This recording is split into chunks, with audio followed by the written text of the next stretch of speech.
views of the user, and we have Vidur Madhav, Senior Strategic Designer from Bain Company. I'm going to hand it off to him so he can introduce himself and get right into the talk. Go for it. Thank you. Thank you. Hello, everybody. Welcome. So good to have you. I think we have about 25, 30 people already. I'm hoping more will join in soon so they can kind of join in as they do. But for those of you who don't know me, I'm a senior strategic designer at Bain Company. I'm based out of New York City. I've been trained as a product designer, and I've been working in a diverse design fields over the last 5 or 6 years. So getting into a bit of me in the last 5 years, 6 years or so, been to a few places. We've worked at quite a few places as well. Went to a bunch of universities to both as exchange students, as a primary master student, done some mentoring workshops. But three things that, kind of you should know or could know about me in the last 5, 6 years was the first one was that I used to work for Design Factory India. The main reason, one of the great reasons for introducing them also is that I'll be showing a project, which I did back then. Then I went to the Rhode Island School of Design, where I did my master's in industrial design. I kind of specialized in user-centric design. As you can tell from the talk, I'm quite interested in user-centered design. I follow a user-centered process pretty much in my current work, have in the past work, specialized my thesis in user-centered design. So we'll be talking a bit about that as well. And currently, I work at Bain Company in New York City, where I'm working as a senior strategic designer. For those of you who feel or don't know much about, strategic design, it's basically kind of something on the lines of corporate strategy, but bringing in some user elements into it. So, kind of looking through the lens of design, using a design process, bringing in customers, earlier on, which was traditionally a very Excel/PowerPoint centric kind of a mechanism in how you design corporate strategies or how you introduce new products to companies and how the economic models work, etc. So we'll be talking about a bit of everything, but mostly I'll be kind of talking about users through my past projects, and hopefully we can have a more collaborative session on those projects specifically. There we go. Yeah. So what you see over here is a very traditional design process. It's something that we generally learn in universities, or we probably use in work as well. And this obviously changes a lot depending on the kind of work you're doing, the kind of project you're doing, the field in which you are. It's very subjective and it's very open-ended. And users can be introduced at a variety of spaces over here. It's not necessary. Users don't necessarily have a specific area where they intervene within the design process, but they can intervene in a bunch of places within the design process. In a very traditional way, you would see users being introduced when you want to define the brief. So, you try to understand the customer before you kind of state the problem. A lot of times you do the research through the customer. You want the customer's voice. You want the voice of the customer. You want want to kind of define the area of expertise that the customers have so that you can design within that. Sometimes you do mock-ups. Mock-ups, you make rough models, you make rough sketches, you make prototypes, and you try to test them with users. You want to kind of validate what you're thinking or whether that validation works or doesn't work. And then there's testing. Testing is kind of the end state of, once your product is most finished and you take it to the users and you try to test it. And a lot of times you are not able to do all 4 or all 5 of those processes with the users. Very often you just tend to kind of either do a very primary sort of research with the user, and then you take the process forward. A lot of times you don't have access to the users. So this process kind of changes a lot when it comes to users, and especially your access to them, the kind of users you're targeting. So sometimes it's very much possible that if you've done very in-depth research, you probably don't need to mock up as much. But if you've not done in-depth research, you'll do a lot of iterations with mocking up. So those kind of things kind of always change and shift. So what I'm hoping to do today is kind of talk through 2 projects that I've done in the past with very different user bases. User bases that are very kind of are big in quantity, are big in number. User bases that are very small in number, which are very specific, which are very unique. Things that some user qualities that might be hard to relate to in a very traditional design sense. And sometimes it's just very challenging otherwise. So I'll be talking about 2 projects. The first one is a logistical aid for rural hospitals. This was my thesis project when I was a master's student. And I worked with a very unique demographic of users, which is about 99 million. I worked in the state of Bihar in India, and that is pretty much what the entire user base was. And the second project that I want to talk about is the Bachchan branding and book. So we did a project about 4 years back with Amitabh Bachchan, where we try to brand him in a way, the family, and then try to create that and take that forward to create a book and a visual identity out of that. And in that sense, the reason I find that project super interesting, especially in this context, is because the user, the client, and the subject of design, all of them were the same, which is very rare. You would generally have a very specific strategy on how you would target users, specific strategy on how you'll handle clients, and a specific strategy on how you deal with the subject of design.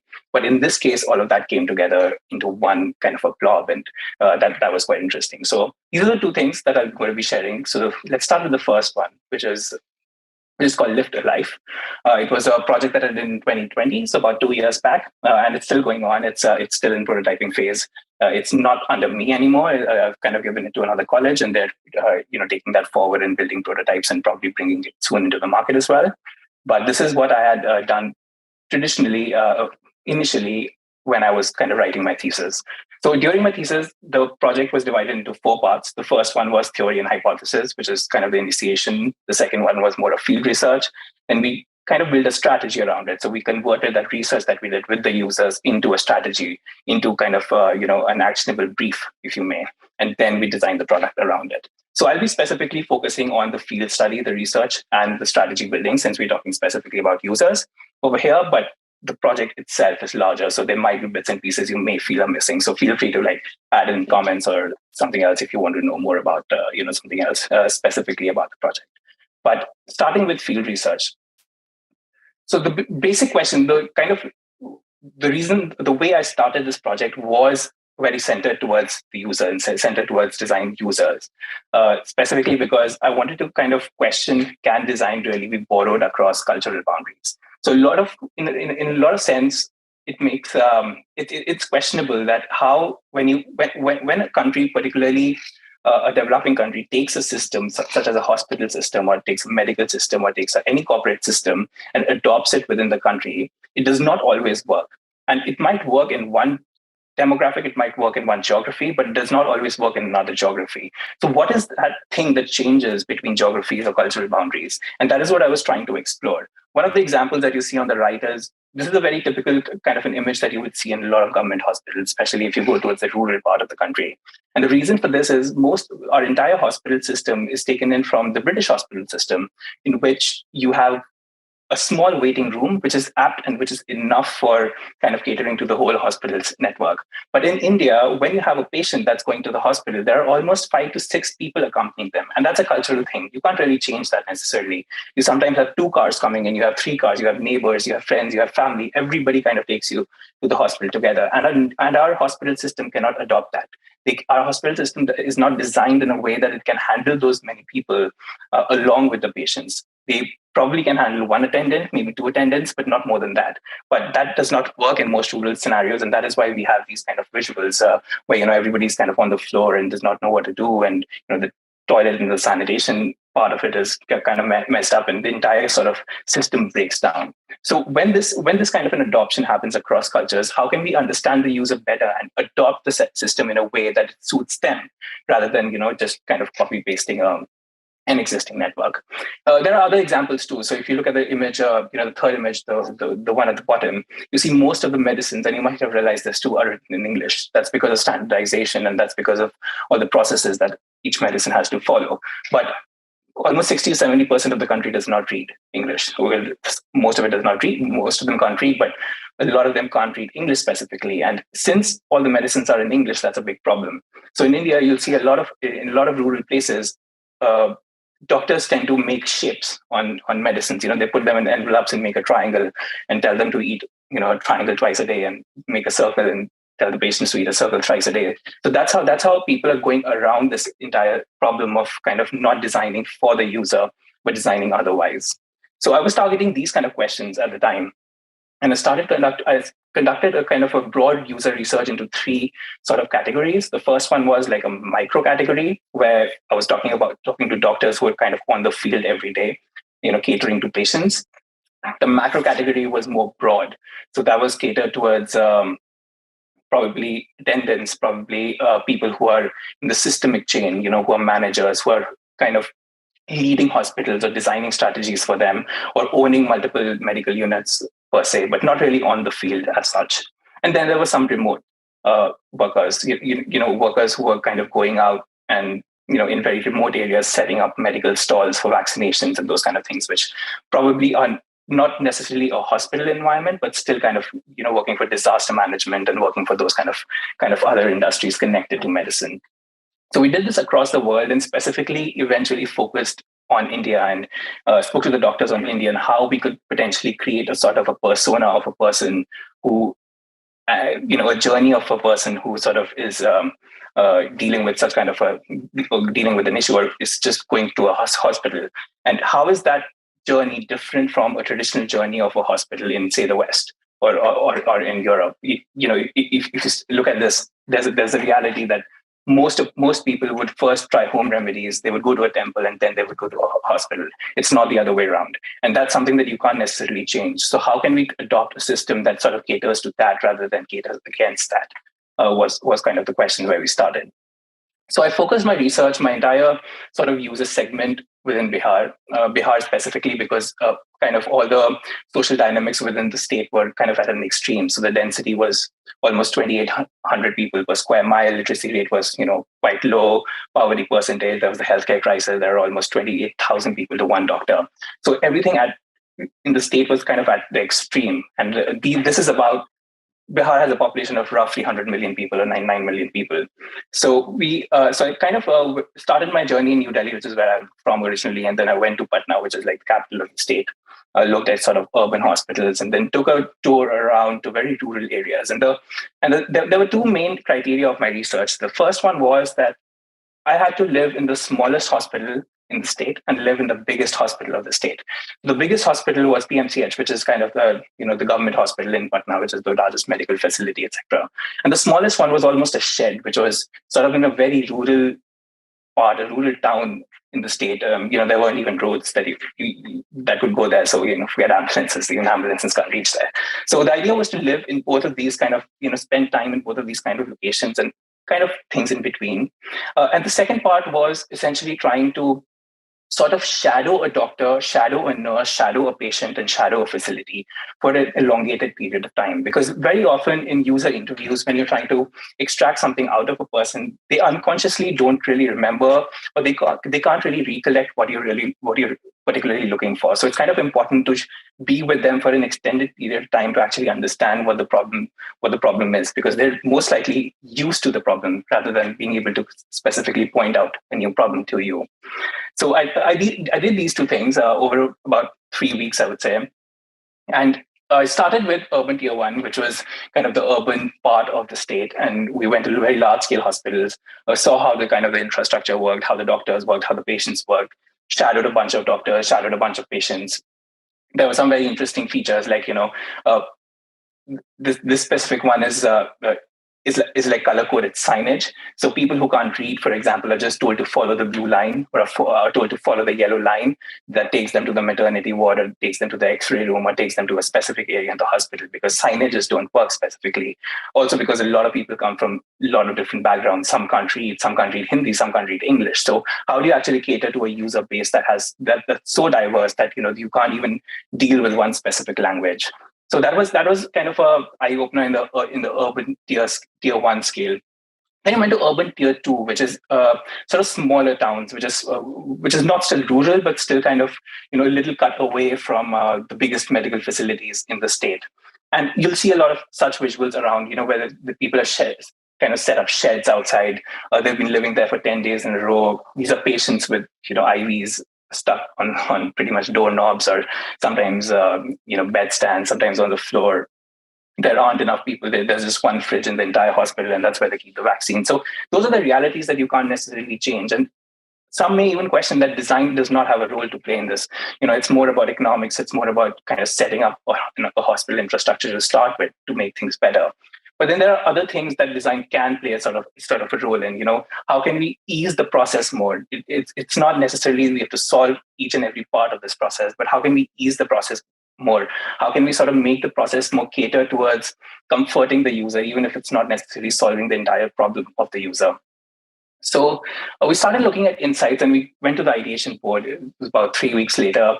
I came up with three main insights that I felt came out of my research. The first one was that there is a requirement of collectivism in the system.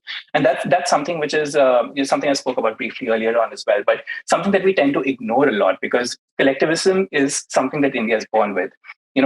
We are a collectivistic society. We will always have multiple family members. We will always have more friends. We will always have sort of a larger group that we travel with. And that is something that the system sort of needs to adopt to.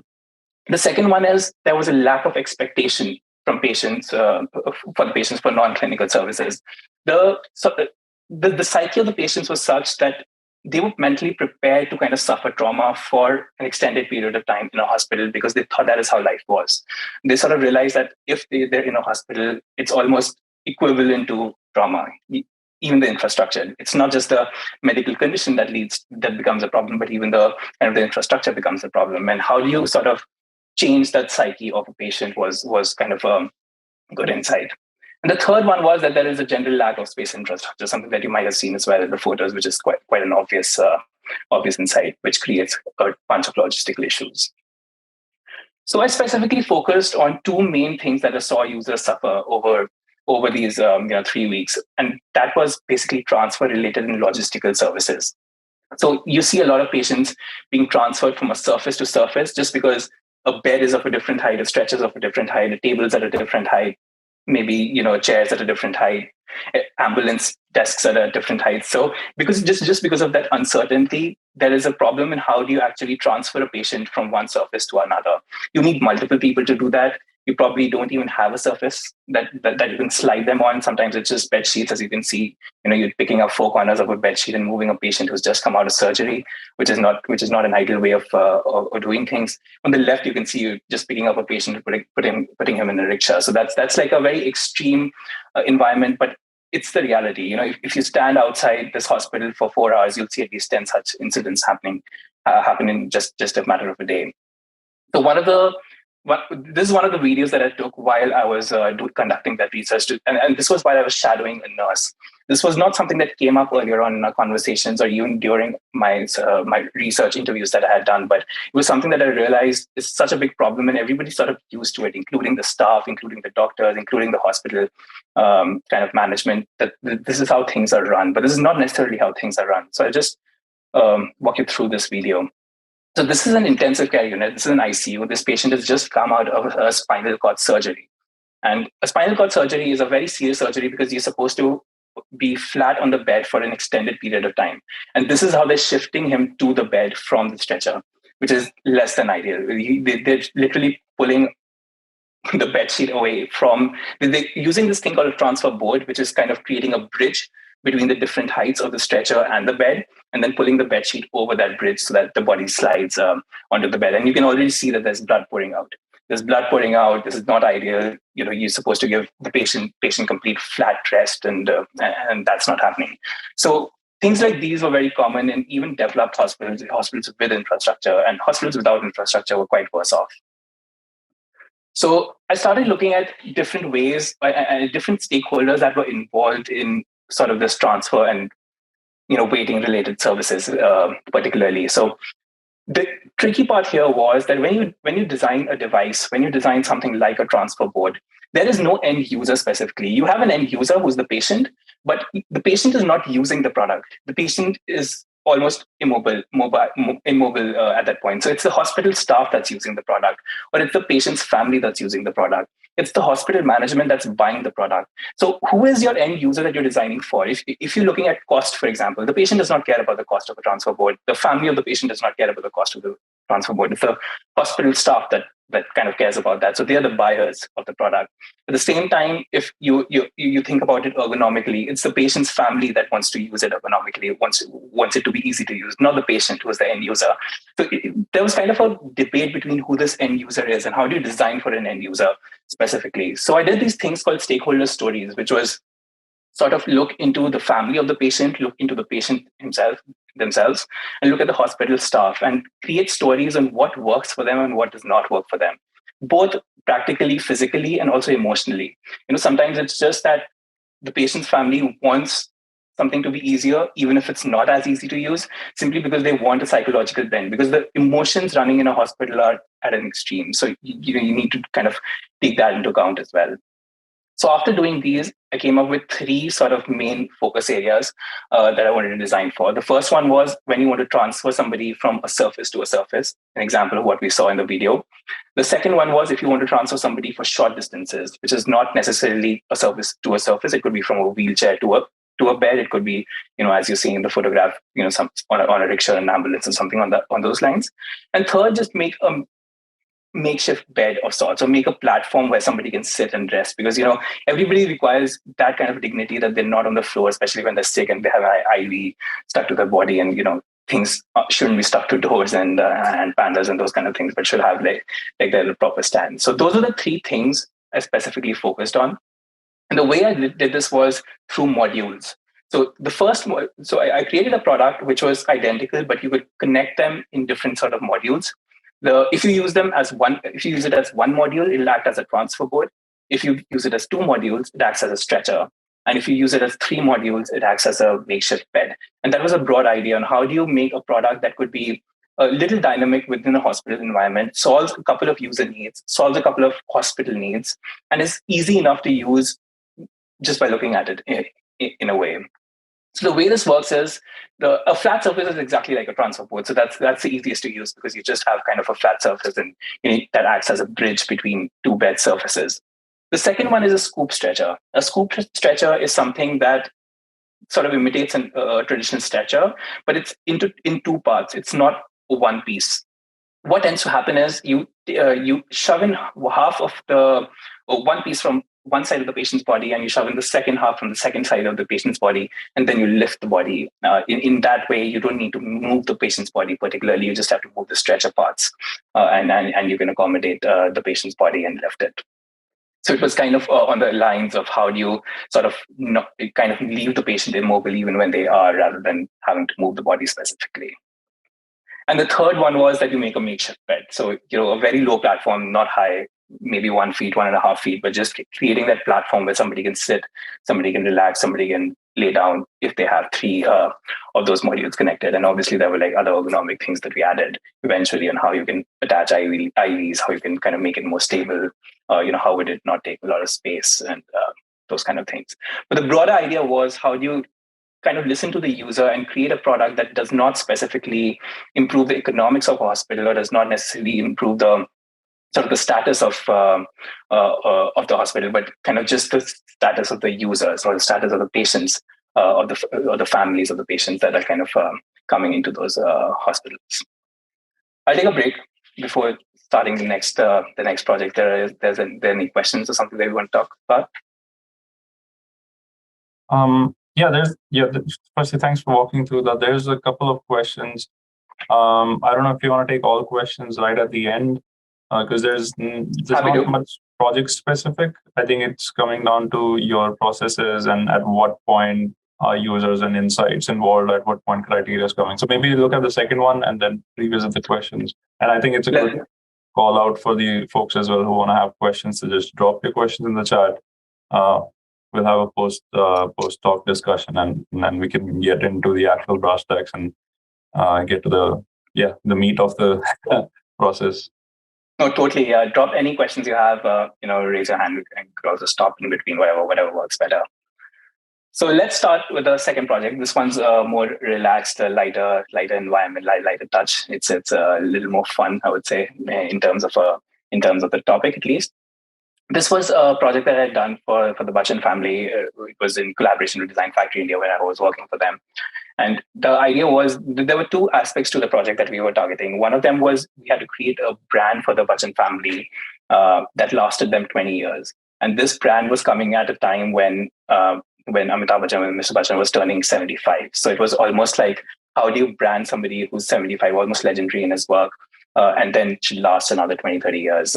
That was the primary brief. And the secondary brief was to kind of take that project further and create sort of a calendar book out of it, create an insignia, create a keepsake for that matter. The more interesting part about the second part of the project was the ask was that the brief was essentially to recreate somebody's personality into a product.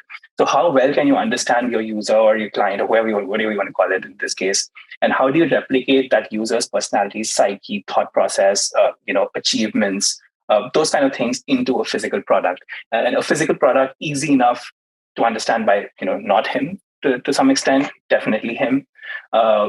Something that can be used as a gift, something that can be used to sort of almost promote his personality, if you may. So I'll go through the kind of the process of how we approach this problem, and we're focusing more on sort of how we integrated the user's personality or his personality specifically into a product, since it's the topics specifically about users.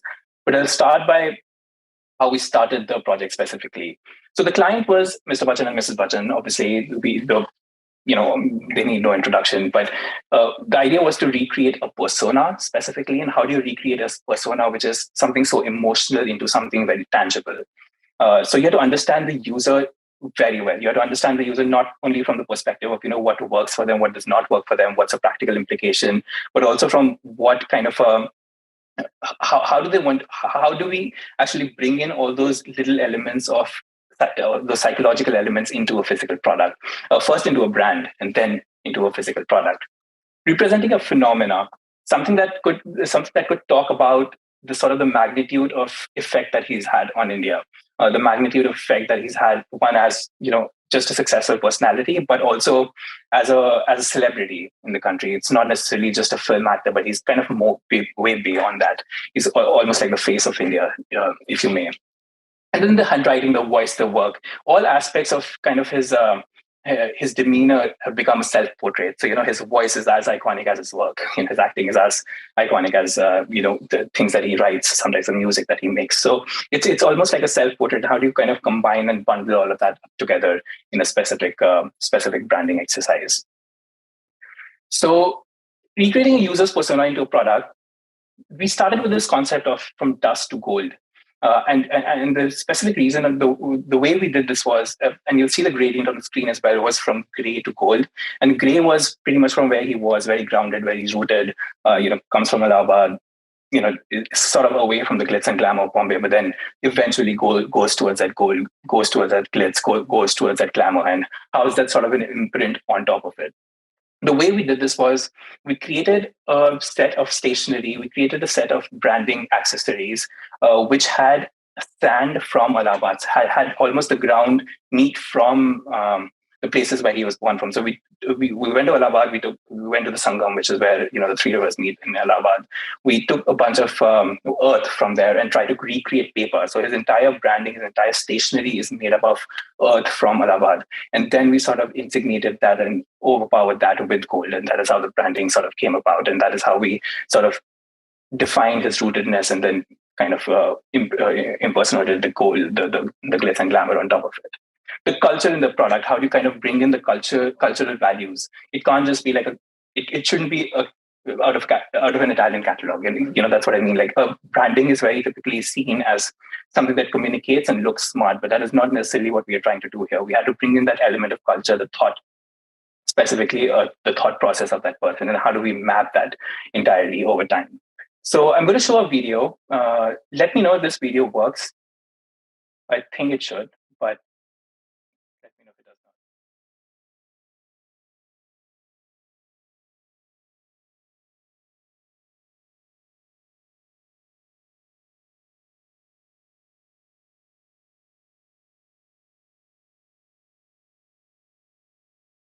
So that was the idea of how do you actually represent a particular phenomena or a persona within a sort of a branding exercise. So we took a few things out of his specific handwriting, out of his father's handwriting, which means a lot to him. And we recreated a brand that kind of creates the Bachchan family, both in Hindi, both in English, and how that actually translates into multiple products specifically. So that's his journey from sand to gold. So we went to Sangam, we collected this bunch of sand, and we sent it to Fabriano in Italy. Fabriano is like the hub of modern paper production, which is where you create paper from anything and everything. You create paper from cement, you can create paper from wood, you can create paper from metal. It's crazy what they're doing there. And we started testing out these textures And then we brought all of that paper, we brought all of those things, that raw materials that we brought back to India, and started crafting the stationery out of it. So we started creating everything from keepsakes to writing pads, paper that could be printed, because we have sand in it, so it's not always easy for it to go inside a printer. All kind of pens should work on it. So those kind of little practical details were sort of some things that we were working on at this point.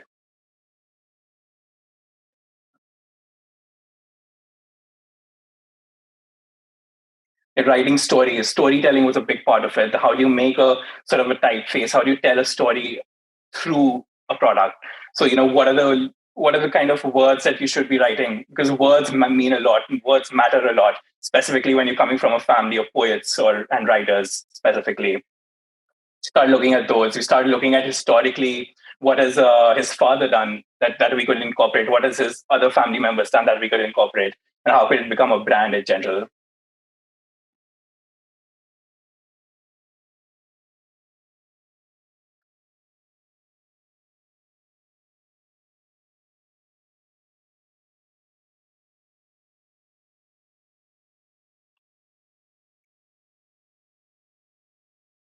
So anyway, after we did the sort of the first part of it, the branding part of it, creating kind of stationery out of it, taking that forward into keepsakes, into something that can be used further.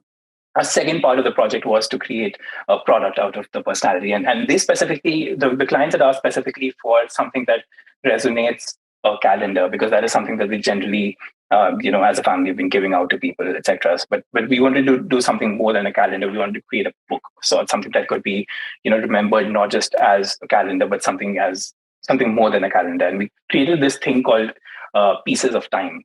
So we called it timelessness through pieces of time in creating a calendar. And our entire concept here was, how do you mark different parts of time, different aspects of time, from things like date, from a clock. How do you remember a memory over 50 years? How do you remember a memory over 10 years? How do you remember a memory of your ancestors? And how do you make all of that come together and make it timeless in a particular aspect? How do you celebrate that each day? So for the calendar, for the practical part of it, for the calendar part of it, what you see on the right is what a typical page would look like. And this is a very early sketch. This wasn't the final one. But we had the Gregorian calendar, which is the calendars you and I use. We had the Hindu calendar. We had the nakshatra, the moon day, the Hindu day. We had things written in multiple languages. We had a tweet that he wrote 1 year back on the same day. So he tweets almost every day. So what his thought process was over a year, 1 year ago, sort of a thing. And on the left, we created a memory, something that he's achieved in the last 50 years on that specific day. So this particular day, for example, he had a particular film that came out. And so we put that film into this paper. And then we created some different kinds of memories that the family would cherish. So the first one was same day events. So which film came out on a particular day, or probably an achievement or an award that he might have won on a similar day.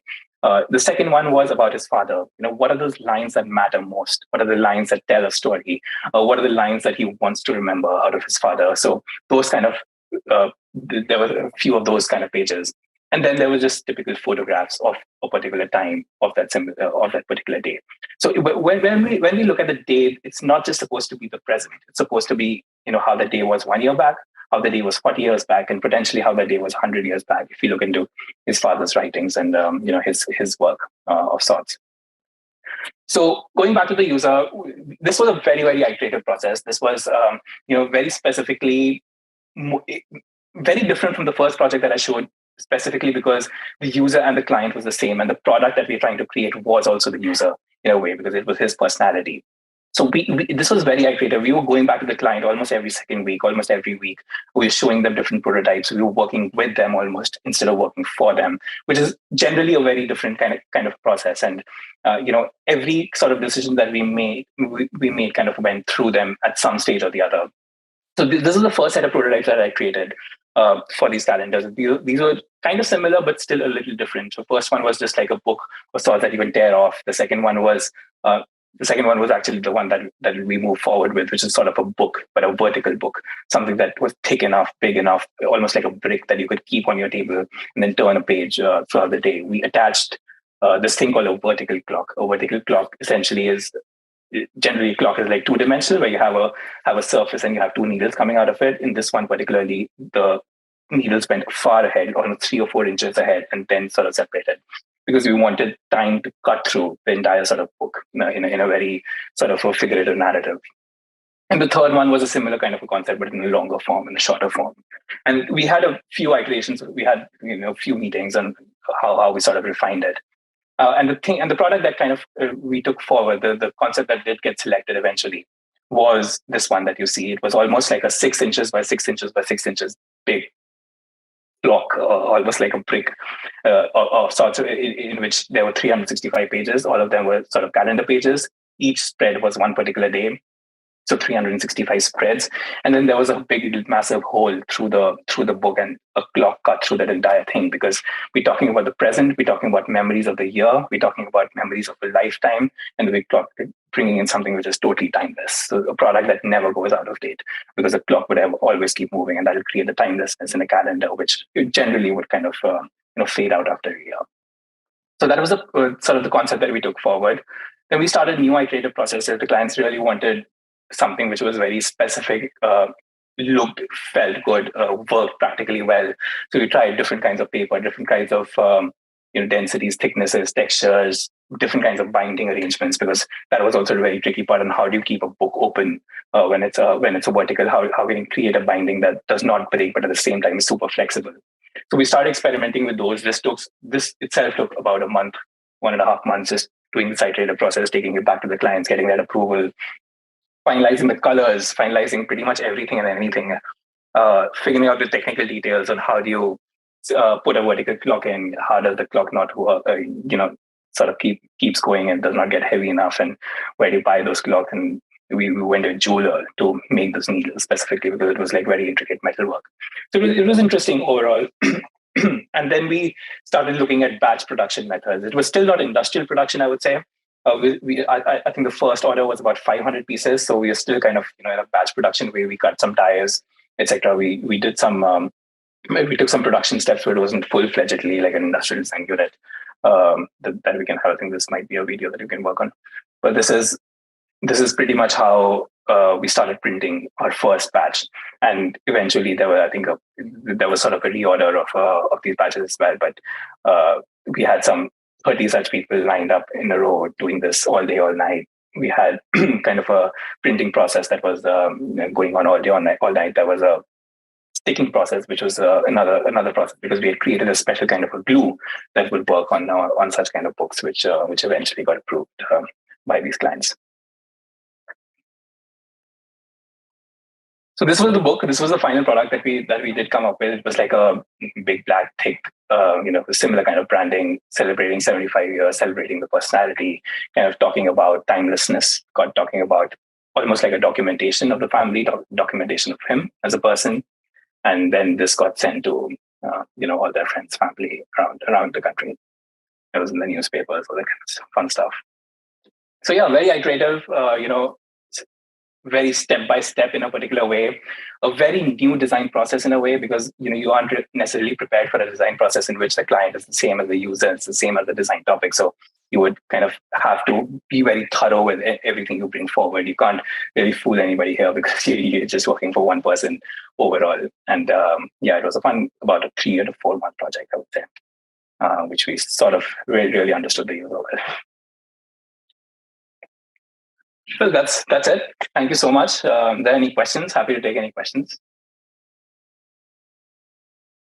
Awesome. Thanks, Vidur. This was, I've seen the second project. We have talked about it, but seeing it together makes a lot of sense. And it looks like a very fun process. And I want to start there as well. What is the most fun to you in a design process? Of course, I know the talk is around users and research, but the two distinct sort of projects makes me really wonder, like, what do you associate yourself with more? Or are you someone who's like really flexible with their processes and the types of project? So talk about like what excites you in a design process. I think the most exciting part, and yes, in a broad sense, I would say that I'm quite diverse in that sense, because I've done a variety of projects. Particularly, what interests me personally or specifically is more of the macro level part of the design process, not as much as the micro. I'm not very good with specifically design details or carving out the finished product, as well as probably it could be, but more of the first half of the project and how do you sort of associate with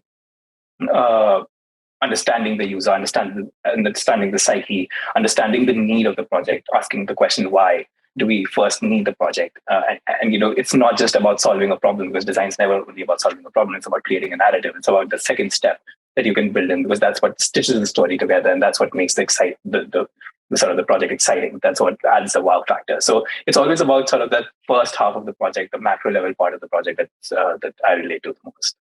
Awesome. Cool. Yaman is asking, basically Yaman's question is, it's a long question, but I'll break it down for you. First, what is the difference between, or what is that point where observations become insights? And then secondly, is there a stage from this insight process to more actionable, doable things? Like, what does that transition look like, where you have these big headlines or big asks, and then how does that transition into actually starting to ideate? I think that is the hardest part in the design process, because jumping from what you observed or something that you can call an insight to something that's actionable is what I would differentiate a good designer and a bad designer with. Because if you're a good designer, a lot of times the hardest thing to do is to go through the process of first creating insights, because it is very easy to just jump from observations to a design solution, and that in a sense misses out in a lot of parts. Your things which are intricate, things which are which sort of creates design principles around your product. So for example, if you think of a product which says that it needs to be, I would say, okay, society is collectivistic, all those kind of insights that I came up with. But the insights, all the other insights that we have, things like, it needs to take up less space because there is no space in the hall that the patient is sleeping in, or insights such as the infrastructure is poor, the lighting is poor, somebody might just trip over your product. So if you jump directly from an observation to a solution, you'll miss out on a lot of those aspects of design that are equally important. So it's very important to go through that process of insights. It does not necessarily mean that from insights, how would you translate specifically to an actionable solution? You may be able to jump to an actionable solution from the observations itself, but going through that process is just as important, because it creates that bridge in a more sort of sustainable manner, I would say. What was the first question again? Again, I think the first question is more in what truly makes an insight. Is it the same as an observation? Yes and no. I would say observations could be a little broader. I mean, you might have 100 observations and you might just have 5 insights. That's very much possible. I think there is an aspect of practicality which comes out when you're making insights. Observations could be very broad, which may not even be design specific to some extent. Observations could be things which are broader. Governments don't work well. That's an observation, but that's not necessarily an insight that you can get. But the question is, how do you convert 5 or 6 of those observations into an insight that's a little more actionable, that's a little more practical? I would say that's how you could potentially differentiate the two together. But both of them have their own important place. Do you think observations are just hard facts, whereas insights are a little bit more of a pattern or sort of a deeper dive into why those, like basically the why behind those facts? I agree. I think yes, observations are hard facts. They don't necessarily need to be tangible facts. They can also be emotional facts. Observations could just be things like, I observed the body language of a person, or I just observe the emotions of a person. So it does not necessarily need to be something that you see in a very tangible way.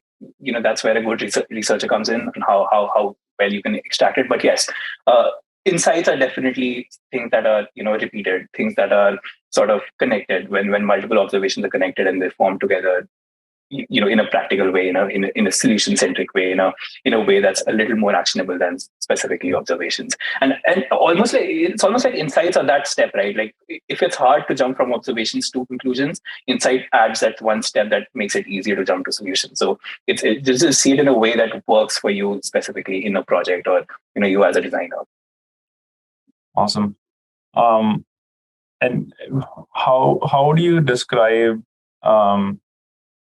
the role of, let's say, having dead set insights in a process? Is it just more for you? Is it for the whole team that you're working with, or is it for the end user as well? Like, for example, for the second project, were the key sort of storytelling bits or sort of the learnings from what Amitabh Bachchan really likes? Did you communicate that to the family also, or was it just an internal tool for you to sort of speak the same language? I think it's definitely an internal tool. Like that's almost like the primary reason for having that insight, and it definitely needs to be socialized. I totally agree with that. It does not need to. It's not. It's never for you. It's for everybody. It's for other designers in the team. It's for researchers who probably come up with observations. It's for engineers who are trying to make your product. It's for project managers who are trying to understand this. Because at the end of the day, everybody to some extent is working towards the same goal. So it's almost one of those things. It's almost like a brief to start with, right? So you started with a brief, you kind of completed a part of it, and now you have a new brief, which is like five sort of insights, and now you take those forward. So it's almost, so never think of it as yours, specifically for you. I would say it's always for the team, but taking it to the client or not is something very subjective. In most scenarios, you would have to take it to the client, specifically because of the reality of how clients work. Because you need to, if you're conducting research and you're spending a month on it and you're spending X amount of money, they want something out of it. So you'll have to kind of tell them what you work towards. Why was there value in what you did. So in a lot of those kind of situations, you will have to share it with them. But in the case of the second project, I think it was more of narrative building. So it was more of, we did not need to educate the client about them because they already knew, and obviously they knew it better than us. So we would never be able to overpower them. What we socialized more with them was how we're trying to use those kind of points that we've understood or observations that we've made into something which is more fun, more exciting, something that's kind of builds a story, something that can be put into a physical product and can add meaning or add value to it specifically. So I think they're a little separate, but yes, I was with the first one totally agree. Yeah, I think like it trickles down to basically the versatility of using your insights and just your user as well. Like you, especially for the second one, you're not necessarily solving deeper problems for that family, but more so celebrating what they've done. And you talked about building voice and making this portrait of Amitabh Bachchan with the sort of the voice, the music he has done before, the way he writes, things like that. I think globally looking, there's a question that sort of hints towards what I'm getting at. If I can read the question, to what degree can a user be given the agency to be a part of the design process? That means like creating or further maintaining the design. What I'm hearing from that is how much do you involve the end user in your process, and how much freedom do you give them to like co-create or even like come up with your own insights? No, I agree. That's a very good question, because that's something that I ask myself every day in my core work as well. Because what tends to happen a lot is users should only, according to me at least, the user should only exist to the point of observation. Like users should help you in the design process and not lead the design process for sure. What tends to happen a lot, and oftentimes I see in companies and in real world projects, especially now when I'm working with Bain. What tends to happen a lot is that every step that you take has so much stake in it. There's so much stake in changing anything and everything, and every decision that you make, that you want to validate it. And design is not necessarily always about validating before you kind of create something end to end. And that's where your intuition comes into play, right? Like how good an intuition you have about a certain kind of an observation. You don't necessarily need to validate it. So if you're keeping 3 solutions in front of the user, it is not necessary that the user would know what the best solution is. It's you who would know what the best solution is. And it's a very thin line on how to cross it. But I totally agree. The user should not be given the freedom to decide the product for sure. The decision of the product should definitely rest in the hands of a designer, because that's what the entire design training sort of is all about. How well you can kind of translate that observation into insight and then make something, and not let anybody else decide that or dictate that. It also comes down to like if the feedback we are getting, or like if users do want to be involved in a process, is it coming from an opinion or more of a my personal preference kind of place versus an actual thing that's going to help them? A lot of times users themselves don't know what the right sort of solution is. Like, I think there's a famous quote that, we would have never had a car come into picture. Like, I think it was a Henry Ford quote, because if you ask people what they wanted, they'll talk about faster horses, right?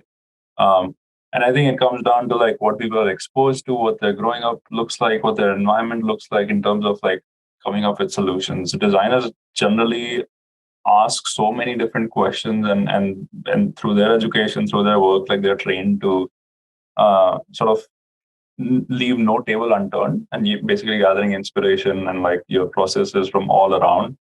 And I think like that's where I find a lot of value in what we do in sort of any field. The fact that you can take from anywhere. This is not really a question that's asked, but I feel like we can talk a little bit about where you drive your inspiration from, whether that is how to run a design project or whether it is the kind of personal projects that you're interested in. Talk about like what inspires you. I think it depends. A lot of it depends on the project specifically. What I get inspiration from specifically are things that are sort of not seen as design products specifically. Products that end up even going through the design process, making something cool, solving a user's problem, creating a narrative, whatever that might be. But when a product is not seen as a design product and does not have that specific label, but works well and does all the things that design products should be, is what excites me the most. And I think that is where also the challenge lies when it comes to those kind of users, because those products are generally for the masses. When you look at, I know I'm talking about classic designs, but when you look at the toothpick, for example, nobody in the world apart from designers know that a toothpick was designed, and it's designed so well, it's one of the best products ever made. A Coke can, for example. When you look at those kind of products that have been so well thought of, definitely have gone through a design process, have gone through user validation, probably. I don't know if they have or not, but like when those kind of steps happen but are not seen is what is the most exciting, I would say. Awesome. We're going to spend the next 3 minutes before we end the call getting to like actual actionable insights and some tips you can probably share. At this point, how many years of career are we looking at? As long as I've known you, you pretty much worked all across the globe, right? From India, you studied a little bit in the UK, then moved to the US. And I feel like just getting down to like actionable tips would be really interesting if that's, if we can spend the next 2 or 3 minutes doing that. Before that, I just want to thank everybody who's been here for the last hour. Really, the way I see this is like it's not only a way of giving back, it's sort of like a way of getting back from you as well, the audience. We want to hear like what your challenges are, where we can help. And with that, if you want to join a community of, at this point, 2,000 plus designers, the link is in the chat to join our Discord. We basically have sessions like these pretty much every month. There's a lot more informal sessions as well. So if somebody is like really struggling, or if they just want to hang out with designers, if you're a student or a professional, we are basically a home to everybody online. And I'm going to spend the next 2 minutes being a little bit more candid. So this might get into the job territory. So any tips here will be helpful. Swirly is asking any tips for those who are starting out in user research on how to get better at their job. So let's say like this person is a fresh graduate, they have had academic knowledge doing projects. What do you think is the big difference between designing in that sort of academic space versus now actually deploying design in a company or a consultancy? Practice. I mean, if there's one word, it's just practice, and that's pretty much the only way. I would say research is one of those things. Can you actually hear me? I don't know if my stuff is working or not. I can hear you faintly though, as in now. Okay. I hear you now. Yeah, that's fine. So yeah, I would say practice is the only thing, because research is something that you can't get in one go. You can't even get in 10 goes, in 20 goes. I still struggle with different kinds of researches. Like in my current job profile, I've been doing work across physical research, like talking to people physically. I've been doing research over Zoom. It's about understanding the user. I've been creating voice of the customer videos. I've been testing out different products, both physical and digital. If it's a digital product, we're doing it online. If it's a physical product, we've been standing in retail stores, fixing products, looking at how users are behaving with it, not even telling them that it's something new and kind of observing their body language for hours at a stretch. So there are different ways of conducting research. You can't necessarily excel in all of it. Well, you can probably, but like that would take hours and years of experience. I would say the best way to do this is a lot of people see this as boring work. So the way I did it was I do a lot of research work for even friends and projects that are not necessarily mine, because it does not take a lot of time to start with, because everybody needs a starting point specifically. So if you're still in college, do projects, do research projects with friends. Just do research projects and don't take it till the end. Just do those, get those soft skills, which is the harder part. Because as a designer, you do know what kind of questions to ask. Eventually, you learn what kind of questions to ask if you don't know already. As a designer, you'll know what kind of insights you want to gather specifically, because to some extent, what kind of ways you can take a project further, what are the client's expectations going to be. So those kind of things would definitely be answered. But it's the soft skills. It's about gathering, understanding body languages. It's about understanding things that are not said. How do you extract something from a complete stranger who does not want to talk to you? If you're doing user intercepts, for example, that's a very, very hard skill to have. You have 10 minutes, you have a $10 gift card, or whatever dollars gift card, and that's all pretty much all you have, and then you have to extract as much as you can in those 10 minutes. So it's just about practice and doing it again and again. If you're still in college, you can't physically go out, go into usertesting.com, go into Respondent. There are a bunch of these softwares that are available online. Play around with these. It's super helpful. Be on the other side. That also helps. Sometimes you don't have to go in as a researcher. Go into usertesting.com, go to a Respondent as a participant, and see how other researchers are conducting interviews, how they're sort of trying to build those skills. So it's always fun to sort of just try practice. Other than like actual hard skills and the basic requirements for a UX position, for somebody trying to get into the industry, what do you think today is more relevant than ever for their portfolio and for their profile? If you're talking about research specifically and you're talking about UX specifically, I would say excel in either one of the two, either quant or qual. Because if you're doing qualitative research and you want to excel in that, that's a very, very good skill to have. You'll find job descriptions specifically that only want people who are good at qualitative research, or only want people who are good at quantitative research. If you're excelling in quantitative research, then be good at it. But that requires different kinds of skill sets. Then that'll require things like knowing Excel and a part of a bit of data science, maybe a bit of coding as well. But be sure to know what you're getting into. Like what I generally don't like when there are applications that come in is that people who sort of have done qualitative research but have taken quantitative extracts out of it. That we did 20 and 58% said this and 30% said you can't take that. You can't necessarily do it. You can do it at a macro level, but not at a level that you can create insights from it. So stick to one process if you're trying to create a USP of yourself, especially if you want to get a job or something on those lines. Cool. I have one last question before that. If you look at the chat, a lot of people have very positive comments. Some people are talking about if they learned something new. Good kudos to some of the stuff that you've talked about. And honestly, like even for the audience, this is really great feedback for us as well.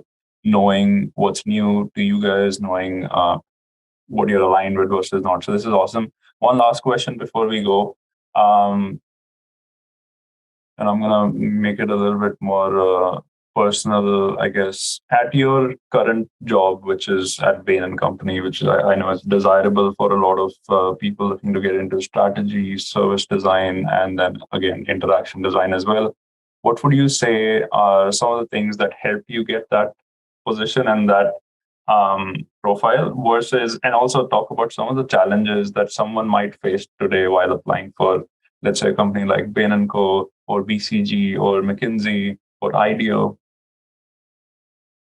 The biggest challenge, I think, is that nobody's trained in strategy design. And it's also the biggest benefit to some extent, because even the people who are working there have not been trained in strategy design, because there is no course in strategy that exists. There might be a couple of, there's CMU, I think, that offers a strategy design course, or there are Parsons or somebody, they offer strategy design courses. But in general, as a field, it is very nascent. And I wouldn't say it's nascent because all of us have been trained in it, but we don't necessarily use it as a term, right? Because if you're trained as a designer, you do it. I mean, if you're going through it, it's nothing new. It's nothing different apart other than going through a design process in a particular way. The only things that change are probably the kind of environment, the kind of project. It won't necessarily be a physical product or a piece of graphic or a UX thing. It could be anything. It could be something as broad as a company comes in and says that we want to launch a new product. What do we do? So it's as broad as that. So it's something that you should just be. You just need to be familiar with the design process to get into this particular field. One thing that I would say is just be honest to the design process, because when it comes to strategy, a lot of people, from what I see, especially people who apply, cut corners, because that's something we do specifically when one things we were discussing, that you jump from observations to state up design solutions, and that's cutting a corner, right? But when it comes to strategy, and when you're specifically somebody is judging you from a strategy design outlook, they will not they will not appreciate that. They will want to see a step by step process, because that is what strategy is. That's what the entire concept is. How do you convert an observation into a tangible insight, or how do you convert an observation into something that's like an actionable design brief? So don't skip that part of the process. That's the most important part. And that's also the trickiest part, because it's one of the harder things to do in a design process. But specifically, what do you do to prepare for a strategy design interview? There's nothing. Like I showed the same project that I showed you guys in my Bain interview, to be honest. It was pretty much the crux of it is the same. It's design a product, design a service, whatever you want to do. It feels a bit counterintuitive. You apply for a strategy design position without any strategy, just wing it. I mean, there is always strategy involved. It's just that you have to pinpoint the correct parts of the design process, but you don't specifically work hard towards creating a strategy where it does not need to be, or creating a strategy design project specifically. It doesn't work that way. End of the day, you'll be working for clients who want products. They'll be working for clients who want services. You'll be working for clients who want graphics. The way you reach that place, how do you get to that product is subjective. Whether you want to spend 1 month on it and do the design process, or you just want to keep doing research and taking insights out of it and then take it. So what I'm also hearing is the fact that you had a varied experience, and again, for context, whether you started studying industrial design, then it was your master's. That was also industrial design, yeah. But in terms of training, I've always done industrial design. But in terms of work, I've done a variety of things. But when I look at like actual course material, it seems like, especially in your master, it went a little broader than just ID. And would you say like just having a deeper knowledge of ID and like other fields sort of help you be in a better position for strategy? Like it's probably a good thing that you didn't study like 5 years of strategy design. You're coming in from an ID perspective. Oh, definitely. I mean, I always encourage designers to do things that they've not been trained in, because once you're a designer, you're a designer, and an ID person can totally design a graphic designer can totally design a service. The service designer can totally you can also design a building. It's an architect. It's not necessarily about that. It's the soft skills that you might miss, or the things that you can build over time, for sure. Yes, but for me specifically, I think it worked. For me specifically, I think it not sticking to a specific field definitely helped, because I was able to. Right now, when I take up projects in my company, I'm very happy to take up projects that are not in a specific domain. They're not in a specific field in the sense that it's not specifically healthcare, or it's sport, or it's retail, or it's everything requires a specialized skill set. When you're working with retail, you don't have a physical product specifically. When you're working in healthcare, the user bit of it is very intuitive, is very heavy on it. So just be familiar with the design process, and after that, it's just about what you especially are interested in. If you're interested in one part of the process, take up projects related to that, and that will become like kind of create strategies around it.